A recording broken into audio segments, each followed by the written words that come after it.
जनाब मोहिब खादरी साहब की मराठी जबान में तहरीर करदा किताब गर्द सफर के उर्दू तर्जुमे की रस्म इजरा के सिलसिले में एक पुरवकार अदबी तकरीब 15 अगस्त को अनवर गार्डन में मुनक्कद हुई।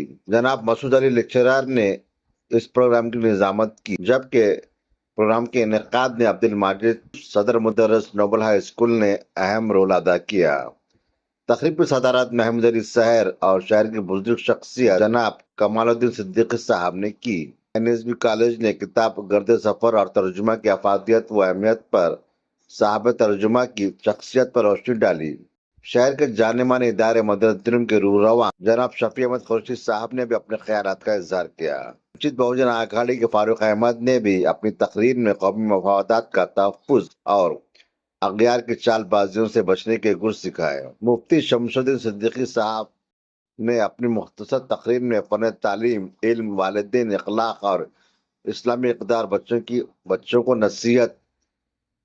मुफ्ती शमसुद्दीन सिद्दीकी साहब ने अपनी मुख्तसर तकरीर में फन तालीम, इल्म, वालिदैन, अखलाक और इस्लामी इक़दार बच्चों को नसीहत पर जोर दिया।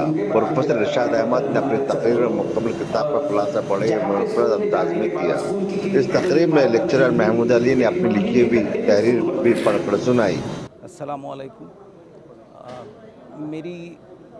मेरी बचपन की यादें मैंने अपनी एक किताब में साधना वीकली में रेगुलर लिखता रहा और साधना प्रकाशन पुणे की ओर से उसको किताब की शक्ल दी गई और 2018 में उसका रस्म इजरा हुआ। अभी तक 6 एडिशन्स उसकी निकली हैं।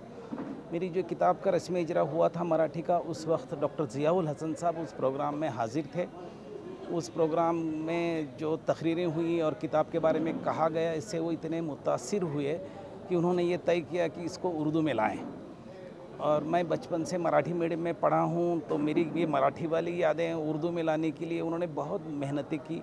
हर एक आर्टिकल को लिखा और कुछ वीकलीज़ में, मंथलीज़ में उसको जो है छपाया भी और उसके बाद उसको किताब की शक्ल दी गई। लेकिन मुझे ये पता नहीं था कि उन्होंने एक पूरी मुकम्मल किताब उसकी की है। कुछ महीने पहले उनका अचानक इंतकाल की खबर मैंने सुनी और मुझे बहुत ही बुरा लगा। काफ़ी देर से उनसे बातें होती रहती थी, सवाल जवाब होते रहते थे और मेरी किताब के बारे में काफ़ी सवाल वो करते थे और मुझे लगता था कि ये जो कर रहे हैं बहुत दिल से कर रहे हैं। और उसके बाद वो जैसे भी उनका इंतकाल हुआ, मुझे लगा ये सब वहीं रह गया। लेकिन बाद में इंतकाल के बाद कुछ लोगों ने मुझे कहा कि वो किताब की शक्ल है और ख़ासकर जो है एजाज़ अहमद सर, मोइज़ फ़ारूक़ी साहब, अब्दुल माजिद सर और अल्ताफ़ सानी साहब, ये लोगों ने वो ढूंढ के निकाला और मोइज़ फ़ारूक़ी साहब के कंप्यूटर पे वो पूरी किताब जैसे कि वैसे मिली। तो और जनाब शकील अहमद रहमानी साहब ने उसको किताब की शक्ल में सामने लाया और मुझे बहुत खुशी है कि आज वो यहाँ पे उसका रस्म इजरा हो रहा है। और ज़्यादा मुझे खुशी होती कि जिन्होंने ये उर्दू में इतने अच्छे अंदाज से लेके आए वो यहाँ पे रहते, तो इससे बड़ी खुशी की बात क्या हो सकती थी। लेकिन खिराज अक़ीदत के तौर पे उनके जो दोस्तों ने इस किताब को यहाँ पे उसका रस्म इजरा किया, लोगों के सामने लाने की कोशिश की, उनकी कोशिशों को सही में मुझे ऐसा लगता है कि एक बहुत बड़ा सर्टिफिकेट मुझे उनकी ओर से मिला है। और मेरी जो किताब में मेरी इमोशंस जो थी, उसको इमोशंस को उर्दू में सही तरीक़े से लाने की कोशिश उन्होंने की है। सही तरीक़े में उसका हक़ अदा किया है। उनके काफ़ी एहसानात रहे मुझ पे, मेरी किताब पे, कि जो मेरी सोच को उन्होंने सब लोगों के सामने लाने की कोशिश की और हमेशा के लिए मैं उनका ये क़र्ज़दार रहूँगा। शुक्रिया।